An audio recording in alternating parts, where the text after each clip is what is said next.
everybody, welcome back. So we are still working with the 4 levels of discouragement that children have when they feel that their emotional needs are not getting met. And today we're working on level 4, displays of inadequacy. And these are some of the child's beliefs and behaviors. The child believes I belong when others serve me and are responsible for me. The child might say, leave me alone, or I can't. You'll hear I can't a lot. I need someone to do it for me, belief. Actions seem to say I'm helpless, may feel incapable in comparison to others, may give up easily, may not participate in activities, does not want expectations put on him, may not try because of fear of having to do it right. And parents' reactions, they may pity the child, may coax, please, or remind the child. Parent takes on the child's age-appropriate responsibilities. Parent feels helpless. Parent feels sympathy, my poor baby. May give up trying to assist child. Parent wants to rescue the child and often do for the child. May overdo and overhelp a child when the child is capable of doing for herself. Parent may show lack of faith in the child. Parent often talks in a pampering way to the child. And parent often has the older sibling do for the younger sibling what he is capable of doing for himself. Now, before we go to the next section, do you remember in high school the mom with 2 boys, and she said, boys just can't do college applications? Yes, I do. Boy, we have 3 daughters, right? And she goes, oh, boys just can't do their college applications. Mm-hmm. But we've also heard, it's easier to raise boys than girls. I hear it's easier to raise girls than boys. Yeah. You know, my response is you get a body. Okay. Or the girl can't do this, the girls can't do that, girls can't do that. Yeah. And so we're not empowering our girls too. Or boys, and we're actually holding them in a display of inadequacy box. We're keeping them there, right? So we don't want to do that. In essence, the child is saying, have faith in me, show me small steps, encourage my success. And I love the quote on the bottom of this page too. Overprotection occurs when it gets in the way of healthy experience and learning. All right. So we are going to do a role play, and with that, I'm going to need somebody to volunteer. That's my 5-year-old son or daughter. Do I have a volunteer? Me. I want to do it. I want to do it. That's very nice of you. Okay, the scenario is that she's my 5-year-old daughter, and it's time for us to go. She has this shoe on, and her other one's tied, but she won't tie her shoe because whatever reason, she's in inadequacy. Okay, and I'm gonna do it the ineffective way, and then I'll do it the effective way. So. Did you say how long I've been tying my shoe for? Oh no, you've been tying your shoe for 3 months, so this is not a training issue. She's been fully tying her shoes, so that's not really an issue. It's more of an adequacy issue. So I'm 5, and I've been clearly tying my shoes for 5 months without any help or 3 assistance. months, 5 months, whatever 3 you months. want. Yeah. Okay, Linda won't tie her shoe. Take 1. Hey, Linda, it's time to go. Can you tie your shoe so we can go? No, I can't. I can't do it. Oh, come on, please tie your shoe. It's time for us to go. We need to go, honey. Dad, I'm tired. Please, honey. Oh, honey, please. You've been tying your shoe for 3 months now. You can do it.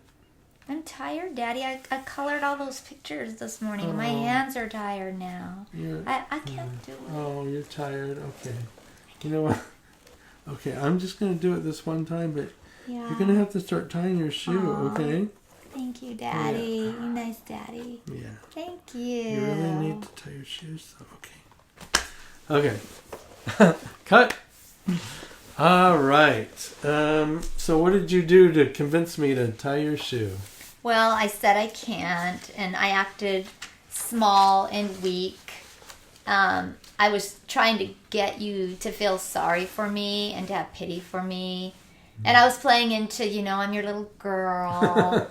I'm just your little darling girl, and what can I do? And my hands are so tired because I colored so many pictures for you this morning. So poor me. Yes. So I'm playing very small and weak. And then how did I react to your... You reinforced the fact that I'm small and weak and incapable, and that I can get whatever I want if I give you my big brown eyes. Mm-hmm. Right. And I play into that system. Right. I can get you to do things for me that I'm very capable of doing for myself.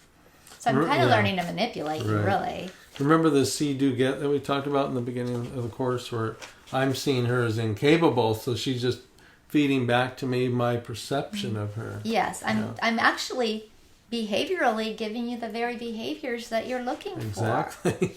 I'm doing really well. So in this scenario, how did you feel as a child?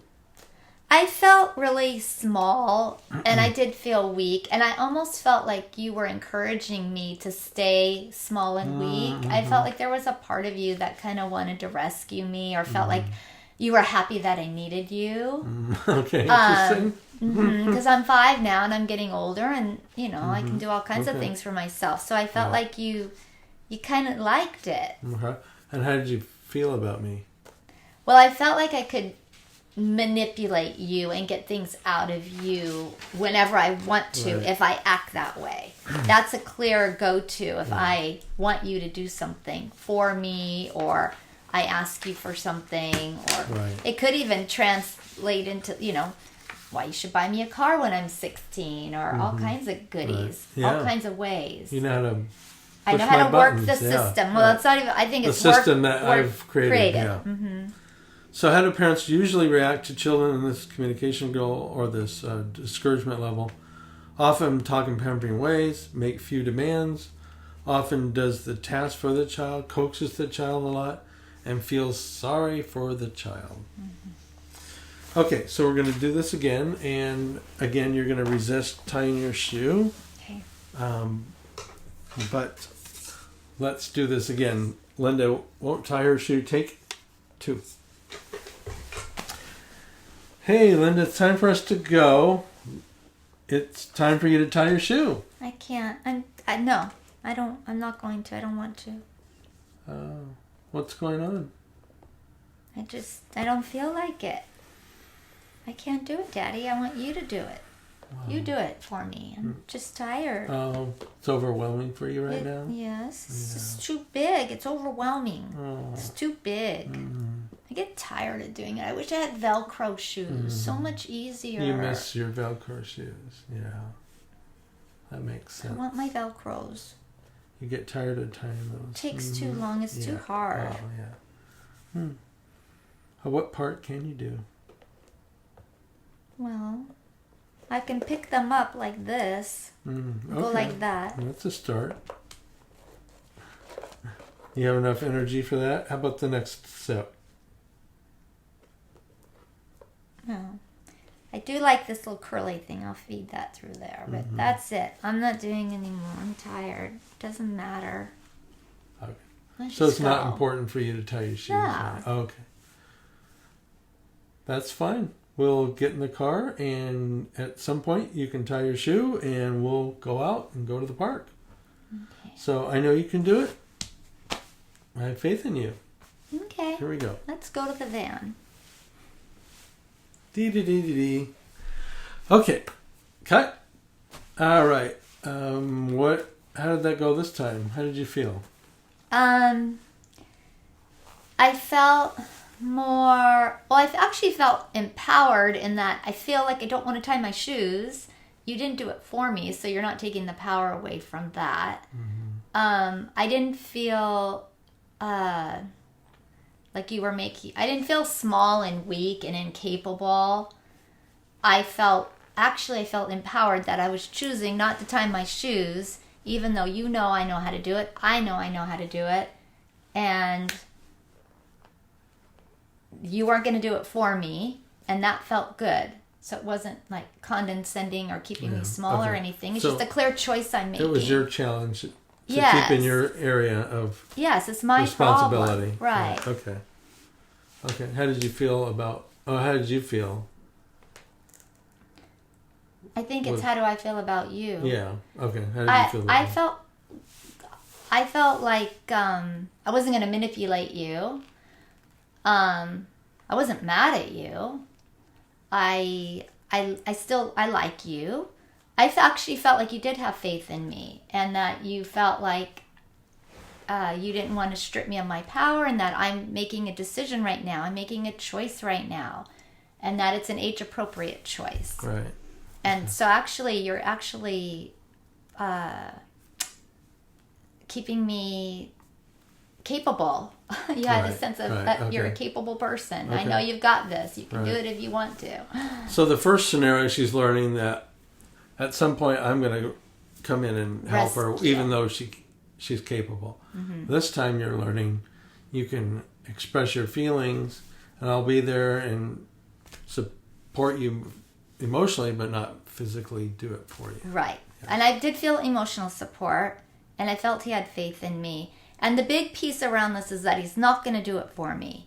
That's the big piece. So we're going to go in the van, and now I'm at a crossroads. Am I going to tie the shoes then? Am I going to tie them when we get to the park? Am I going to tie them while you're driving? When am I going to tie them? And yeah, so it's really critical that she ties her shoes, because this is the number one reason why parents are ending up in the ER with their children, because of falling down from untied shoes, really. Okay, I'm kidding. So we over-dramatize the idea of having a shoe untied, which most kids are not going to trip and fall, but it's the old parenting adage, you're going to fall. You know, and I do want to address, we are moving into limits and boundaries on Sunday. So there are situations where perhaps we can't let the child not have their shoes tied or something like that.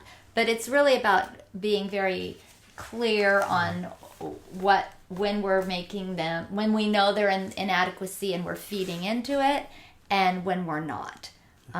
It's about having that clarity and awareness on that, right? Yeah. And choosing your battles, not sweating the small stuff. And part of this is if children are overwhelmed, like too many toys to pick up. Is there 3 and there's too many? Well, how many can you do? Can you pick up 5? You know, small steps, increment. How many can you do? No, it's let me correct. It's time to pick up 2 toys. It's time to. Oh yeah, remember. Also, if you could hear the dialogue, the first dad I said, "Can you tie your shoes?" We talked about that, and then the second dad was, "It's time to tie your shoes." Okay, so heart tools for level 4, displays of inadequacy. Remember the 7 special emotional needs. Remember to put yourself on pause. You have to put yourself on pause, or you will not pick a tool from this program. Remember to use the feeling acknowledgers. Which he did. View your child as a positive person who is successful and competent within his own age range. The way you perceive your child will play a large part in how he sees himself. Show faith in your child. Use encouragement.